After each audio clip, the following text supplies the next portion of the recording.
था कि जिला प्रशासन इतना कमजोर है। ये हमारा लोकतंत्र में समाजवादी पार्टी संघर्ष तो करती ही है, हम लोकतंत्र में विश्वास करने वाले लोग हैं। ये पहली सरकार मैंने देखा है जो अभी एक धरना से डर रही है। आपको पता नहीं है, जिला प्रशासन के लोगों को इतिहास पता लगा लेना, फोका सिंह किसका नाम है। अभी हमारे अध्यक्ष जी पूछ रहे थे कि हम नहीं जानते हैं कि विधायक जी छात्र नेता छात्रों की राजनीति किए हुए। मैं आपको बता दूं, जब इमरजेंसी लगी थी, उस इमरजेंसी में फोका सिंह 3 साल तक नेपाल में रहा।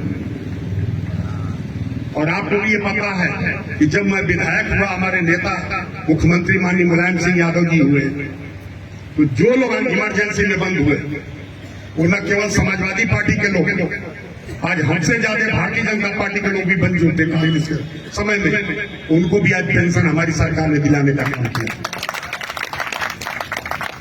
जिस तहसील में सीओ साहब बैठे हैं, आप एसडीएम साहब बैठे हैं, जरा उस पत्थर को पढ़िए, उस पत्थर पर क्या लिखा।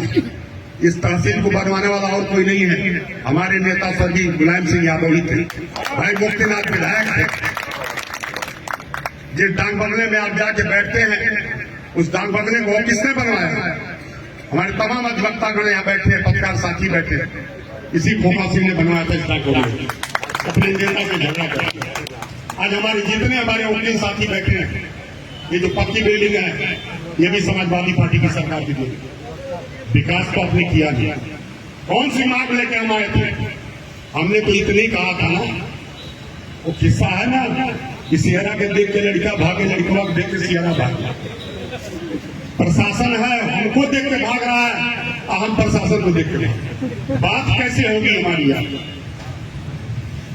सरकारें आती है और जाती है, और सरकार में जो हमारा एडमिनिस्ट्रेशन होता है, जो यहाँ के जिलाधिकारी महोदय हैं, यहाँ के कप्तान साहब हैं, यहाँ के एसडीएम साहब हैं, यहाँ के सीओ साहब हैं, यहाँ के थानेदार साहब लोग हैं, इन सबको मीडिएटर का काम करना चाहिए।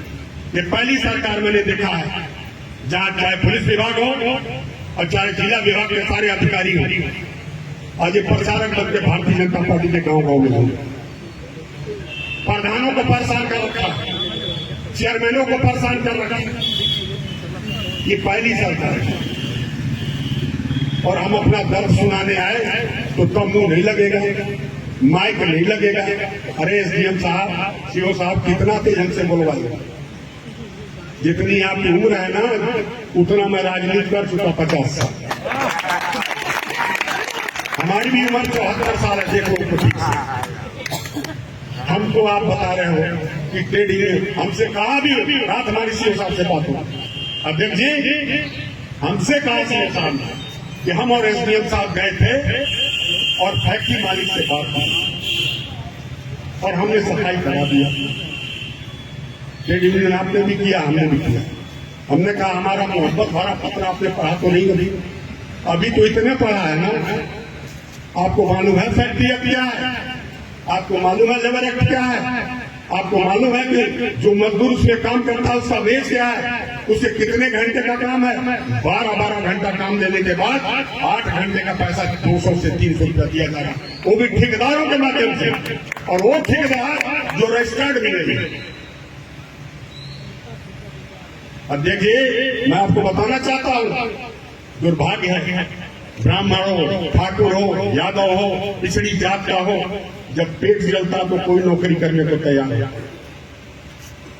इसी कड़वा गांव के क्या नाम था उनका?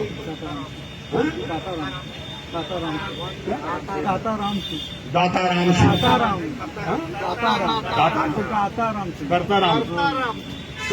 सिंह मजदूरी करते थे इसी फैक्ट्री बनाते वक्त 45 साल उम्र थी।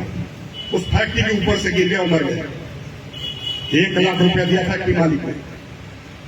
एसडीएम साहब जो फैक्ट्री के अंदर जाता है उसकी आइडेंटिटी कार्ड होती है, उसके साथ लेबर एक्ट के तहत उसका मिनिमम वेज होता है। ये कुशल और कुशल आप नहीं समझोगे, हमको बताएगा तो आप समझाएंगे। महिलाओं को रखा है उसके अंदर। 12-12 घंटा काम कराने के बाद ठेकेदारों के माध्यम से 300 रुपया देकर महिलाओं को देते 200 रुपये 12 घंटे काम करता है। हर फैक्ट्री 3 शिफ्ट में चलती है 8-8 घंटे। ये 12-12 घंटे की 2 शिफ्ट चला है। किसी के पास आइडेंटिफाइड नहीं है, किसी का कोई भी इंश्योरेंस नहीं है, कोई भी सिक्योरिटी नहीं है, कोई भी उनका पीएफ नहीं करता है। अरे कैसी फैक्ट्री है? एसडीएम साहब आपने कभी नहीं पूछा होगा और आपको उसने बता दिया आगे 26 साल तक। हम आपसे पूछना चाहते हैं, ये जो मिनी इंडस्ट्रियल एरिया लगा है कि माननीय मुलायम सिंह यादव की देन, ये इसको उसरा जो कहते हैं आप, ये उसर की जमीन थी। हमने नेताजी से अपनी विधानसभा में जब मैं विधायक था, मैंने मांग किया था कि हमारे मुख्यमंत्री जी एक कम से कम हमारे यहाँ भी कोई इंडस्ट्री ऐसी दे दे जो हमारे बच्चे हमारे यहाँ पे घूम रहे हैं, जो माँ बहनें टहल नहीं, इनको भी रोजगार मिला। उन्होंने डेयरी फार्म लगवाया। ये भारत सरकार का एफसीआई गोडाउन है। मैं सारे भाइयों से कहना चाहता हूँ, उस एफसीआई गोडाउन से एसडीएम साहब जो गल्ला जाता है, ये राशन की दुकानों पर जाना है, वो प्रदूषित गल्ला हर घर पहुंचाया जाता है। इस पर तो आपका प्रतिबंध नहीं है। हमारा किसान अगर पुआल फूट दिया तो 5,000 से 20,000 रुपया इसी प्रशासन ने वसूलने का काम किया था कि नहीं बोले। अगर पुआल फूट दिया, आपने पराली जला दी धान की खेती खाली करने का, तो 5,000 से 20,000 रुपया फाइन और न जाने कितना ट्रक रोज पराली जला। इसके चिमनी से कितना गंदगी निकल रही है। अभी एक शादी का जरा हाथ घुमाया थोड़ा वहां बैठो ना, बता दूंगा नहीं आप उधर आएगा आपसे। इस फैक्ट्री में मैंने जो आपसे कहा अभी पहले, छोटी मोटी फैक्ट्रियां लगी, उसका तमाम फैक्ट्रियां लगी, किसी को तो नहीं एतराज हुआ। एक डेयरी फार्म हमने खोलवाया, हम 100 रुपया जारी मंत्री के टूट थे, और उस डेयरी को जो मैंने लगवाया उस राम में, तो मैं ये जानता था कि रुद्रपुर का इलाका पूरा कछारांचल से लेकर तमाम हमारे साथी दूध लेकर देवरिया जाते हैं बेचने के लिए। हमने इसलिए लगवाया था कि ये दूध हमारा किसान देगा और सरकार पेमेंट करेगी, यहाँ के लोगों को उसके माध्यम से मुनाफा भी होगा। उस डेयरी की हालत यह है कि जिसने दूध दिया उसको पैसे ही नहीं दिए। आज वो डेयरी के सामने आखिरी सांस लो, और इतने बड़े इलाके में जो इंडस्ट्री बनी, हमको यहां तक ये समझ में नहीं आया। अध्यक्ष जी, आपने भी टेक्निक किया, घनी आबादी के बीच में इसको किसने एनओसी दिया? मैंने इसे ही मांग पत्र में रखा है, और जिसने भी एनओसी दिया, ये नियम है। आज वहां की माँ बहनों को जाकर देख लो, अलगढ़ चले जाओ, वहां पे बढ़िया चले जाओ। अभी हमारे साथी ने बताया ना, तुम गाँव का नाम उसरा बाजार चले जाओ, गिरुआ चले जाओ, अरे भूल रहे। ये तमाम जो परिवार वहां रह रहा है, आज स्थिति ये आ गई है कि अगर किसी माँ बहन का डिलीवरी होना है तो यहाँ से भाग रही हो, पलायन हो रहा है, इसलिए कि हमारा बच्चा विकलांग हो। लेकिन किसी को फिक्र नहीं है, इस प्रशासन को भी फिक्र नहीं। आज आप उसकी पहरेदारी कर रहे हैं। हमारे नेता अखिलेश जी ने कहा था कि लगता है इस भारतीय जनता पार्टी को इसकी जीडीपी जो बढ़ेगी वो शराब के माध्यम से बढ़ेगी। अरे वैसे ही रुद्रपुर में जाओ, यहाँ से लेके कि वैसे लेके जितना कोरना किनारा हो, मझने का किनारा हो, या जो बथुआ का किनारा हो, नक्टा का किनारा हो, आज सब जगह शराबें बिक रही। ये भारतीय जनता पार्टी की देन है। हमारे बच्चे बर्बाद किए जाए, अब उसके से भी आपका पेट नहीं भरा तो इतनी बड़ी फैक्ट्री आपने लगा दिया। पहले तो आपने कहा था हम पैकिंग करेंगे, तो जब पैकिंग करेंगे तो कैसे आपने प्रोडक्शन शुरू कर दिया? इसलिए हम आपसे कहना चाहते हैं, जो भी हमारी माँ बहनें आई है सभा में, धरना में, जो भी हमारा नौजवान साथी आया, जो भी पुलिस साथी आया, हम आपको वादा देने हैं। हम इसलिए पहले से कह रहे थे कि अभी एक नौजवान मर गया, 1 लाख रुपया दिया। एक हमारे बिसरौलिया के बाबू साहब उदय प्रताप सिंह, उनकी टांग कट गई। उनके टांग से, अध्यक्ष जी फैक्ट्री में सुना नहीं होगा कि डोंगा में वो चावल डाल रहे थे सारा बंद, और टांग फंस गई, टांग कट गया। उस आदमी को हॉस्पिटल में दवा हो रहा था। गांव वाले जब घेरे डंडा लाठी लेके तो 1 महीने का तनख्वाह दिया।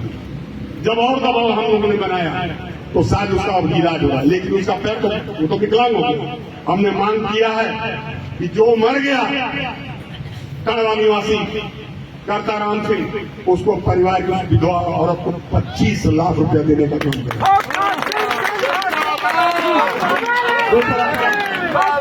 दूसरा हमने ये मांग किया जिला प्रशासन, दूसरा हमने मांग किया आज जो मैं दे रहा हूँ महामहिम के नाम दे रहा हूँ, उत्तर प्रदेश की महामहिम जो हमारी महिला है राज्यपाल, उनको मैं आज पत्र दे रहा हूँ। उसमें मैं लिखा हूँ कि जो हमारा मिसौरिया का भाई जिसका पैर कट गया, आज उसको गैंगरिंग होने जा रहा है, उसका हो सकता पैर भी काट दिया जाए, उसको भी कम से कम 15 लाख रुपया देने का मांग है। और ये फैक्ट्री मालिक अगर नहीं दिया, इसके यहाँ मिनिमम वेज लागू नहीं हुआ, इसके यहाँ 8 घंटे की ड्यूटी नहीं हुई और जो 8 घंटे से ज्यादा किया